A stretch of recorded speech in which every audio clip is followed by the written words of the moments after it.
वंदो गुरुपद कंज कृपा सिंधु नररूप हरि महामोहतम पुंज जासु वचन रवि करे निकरे। धन्य धन्य सद्गुरु सुखद महिमा कही न जाए। जो कुछ कहो तुम्हारी कृपा मोते कछु न बैसा। बोलिए श्री सद्गुरु महाराज की जय। मंचासीन परम श्रद्धे महात्मागण, मंच पर उपस्थित विशिष्ट सज्जन वृंद तथा धर्मानुरागी सत्संग प्रेमी महानुभाव एवं माताओं तथा बहनों, जब लोगों को खूब भूख लग जाती है उस समय भोजन करने में कितना स्वादिष्ट मालूम पड़ता है, इस बात को सब कोई जानते हैं। वही भोजन खाते खाते जब पेट भर जाता है तब खाने की इच्छा नहीं होती। अवश्य ही लोगों के आग्रह करने पर लोग कुछ खा लेते हैं और खा लेते हैं पेट भर जाने पर भी, लेकिन खूब अधिक पेट भर जाने पर कहते अब नहीं चलेगा, अब पूरा हो गया। दूसरी बात,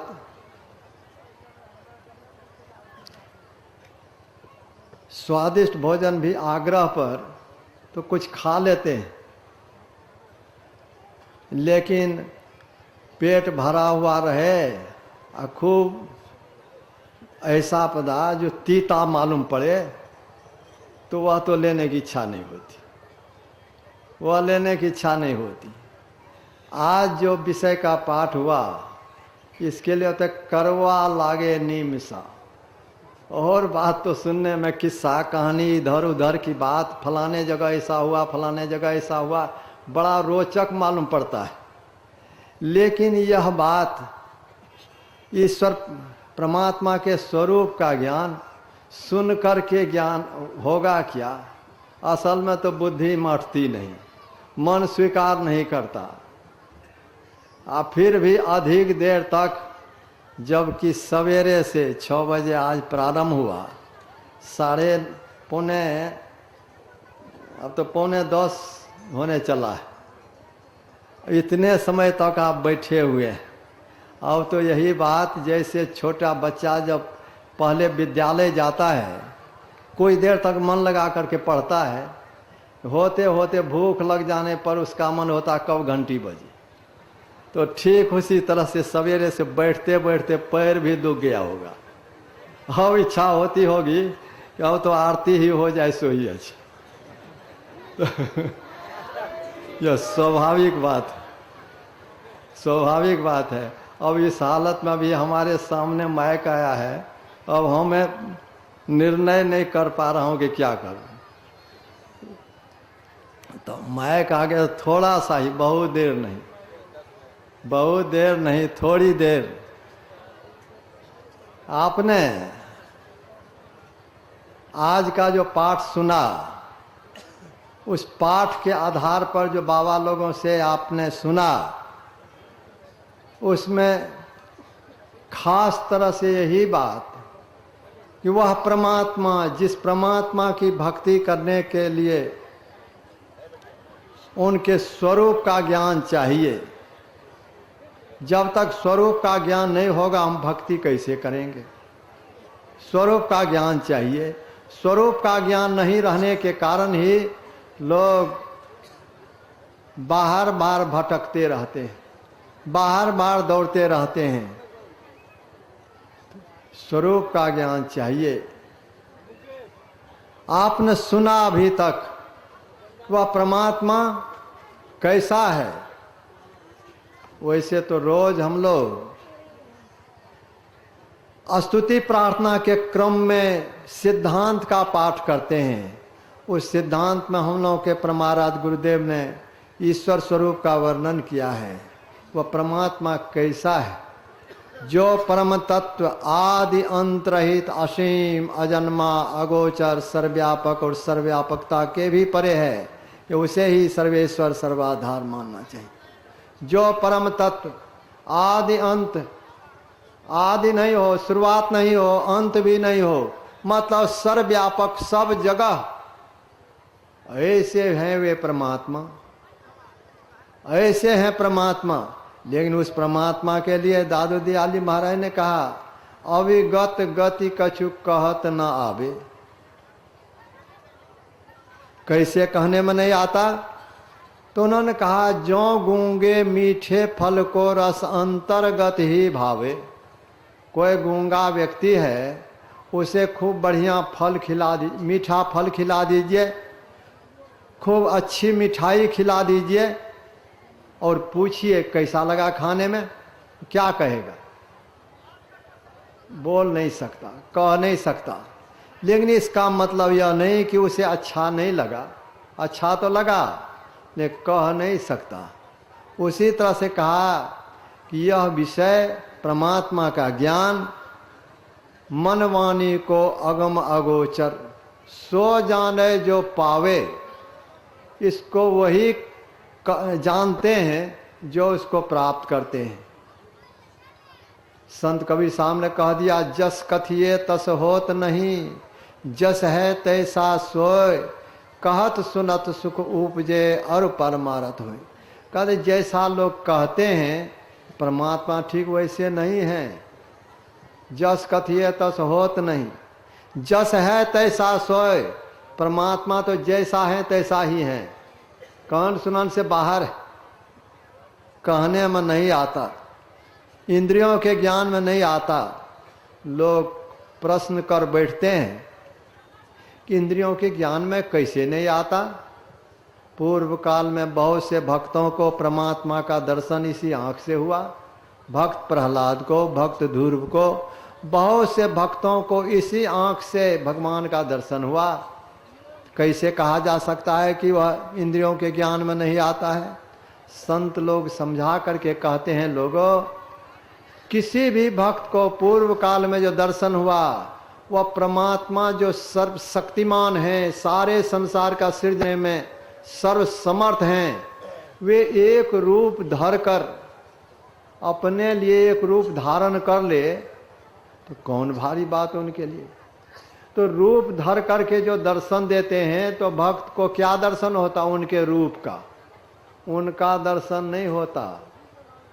यही कारण है कि परमात्मा के दर्शन से जो लाभ होना चाहिए वह लाभ रूप धर करके जो दर्शन हो देते हैं, उस दर्शन से वह लाभ नहीं होता, नहीं देखने में आता। उदाहरण के रूप में संत लोग कहते हैं, देखो भगवान श्री राम के पिताश्री अपने पूर्व जन्म में बहुत भारी तपस्या किए हुए थे। जिस तपस्या से प्रसन्न होकर भगवान उन्हें दर्शन दिए। कैसे दिए दर्शन? बहुत बढ़िया रूप धारण कर लिए। क्यों ना हो, भगवान है, परमात्मा है, सर्वसमर्थ हैं, तो वे अपने लिए बढ़िया से बढ़िया रूप बना लें, कौन भारी बात। खूब बढ़िया रूप धर करके उनको दर्शन दिए और उस दर्शन से भगवान श्री राम के पिता से पूर्व जन्म में मुग्ध हो गए, देख रहे हैं एक टक से। भगवान ने कहा वरदान मांगो।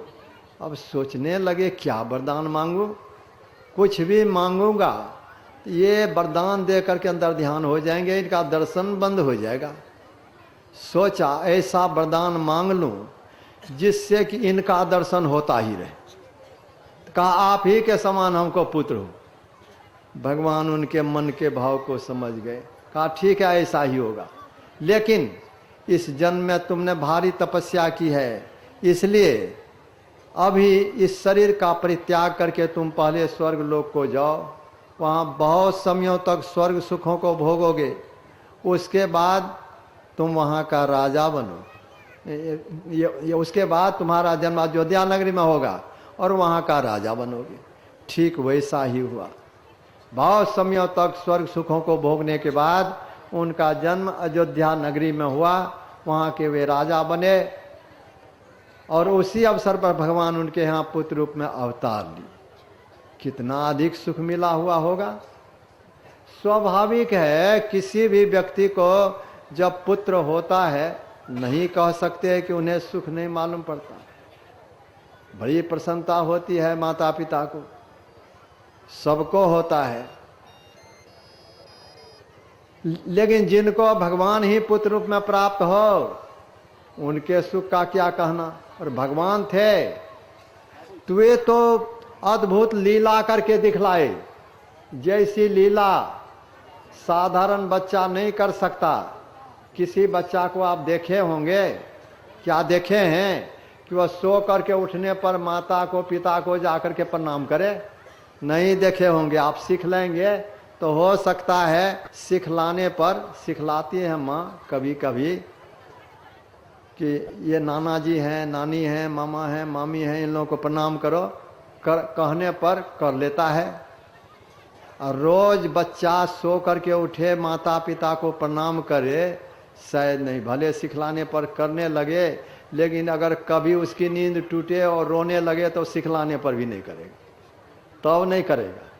लेकिन भगवान श्री राम के लिए है, प्रात समय उठ के रघुनाथा, मात पिता गुरु नावही माथा।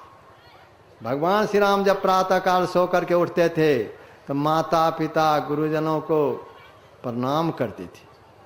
ऐसा करते देख करके कितनी प्रसन्नता होती होगी। महाराजा दशरथ जी के मन में कितनी प्रसन्नता होती होगी, और लोगों के मन में कितनी प्रसन्नता होती होगी। कहने का मतलब यह सब देखकर इतनी ही बात नहीं, बच्चा को देखते हम खेलता है, भगवान श्री राम भी खेलने की भी लीला किए। वे अपने छोटे भाइयों के साथ वे भी खेलते थे। इधर बच्चा को देखते हैं खेलते खेलते झगड़ जाता है। भगवान श्री राम जो खेलते थे अपने भाइयों के साथ, वे नहीं झगड़ते थे, बल्कि उनके मन में होता था मेरा छोटा भाई खेल में हारे नहीं, जानबूझ करके हार जाती थी। अब ऐसा देख करके माता पिता को कितनी प्रसन्नता होती होगी, सोच लीजिए। खेलने के बाद लौट करके माँ के पास पहुँचते थे, माता स्नेह बस कहती थी बेटा मिठाई खा लो।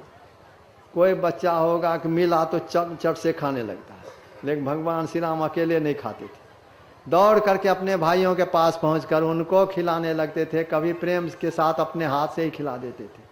कितना प्रेम! ये माता पिता को देखकर कितनी प्रसन्नता होती होगी। है बच्चा, कितना ज्ञान है इसमें। मेरे कहने का मतलब भगवान थे, उस तरह की अद्भुत लीला करके दिखलाए, क्यों नहीं सुख हो, बहुत बहुत सुख हुआ होगा। लेकिन जरा हम विचारें कि भगवान को पुत्र रूप में पाकर भगवान को का दर्शन पूर्व जन्म में हुआ, वही भगवान उनके यहाँ पुत्र रूप में अवतार लिए, सुख बहुत हुआ। लेकिन ऐसा नहीं कहा जा सकता उनके जीवन में कभी दुख नहीं हुआ। दुख तो बहुत हुआ। जब महारानी कैकेयी अपने पुत्र भरत के लिए राज की मांग कर दी, भगवान ये महाराजा दशरथ जी चाहते थे कि श्री राम चारों भाइयों में बड़े हैं, इनको युवराज पद दे दूं, लेकिन उनकी दूसरी रानी ने अपने पुत्र भरत के लिए राज की मांग कर दी। 2 वरदान जो पहले दिए थे उस 2 वरदान में एक वरदान के बदले में मांग कर ली अपने पुत्र भरत के लिए। महाराजा दशरथ जी कह नहीं सकते थे कि नहीं दूंगा, लेकिन कितनी व्याकुलता हुई। और दूसरा वरदान जो उन्होंने मांगा कि श्री राम 14 वर्षों तक जंगल में जाकर के रहे, महाराजा दशरथ जी बहुत व्याकुल हो गए, जमीन पर गिर गए। क्या दुख नहीं हुआ? वैसे गिर गए। भगवान श्री राम जब जंगल चले गए उन्हीं की बात का पालन करने के लिए, कितना दुख हुआ महाराजा दशरथ जी को। जिस दुख को सह नहीं सके, उस दुख के कारण ही वे शरीर का परित्याग कर दिए।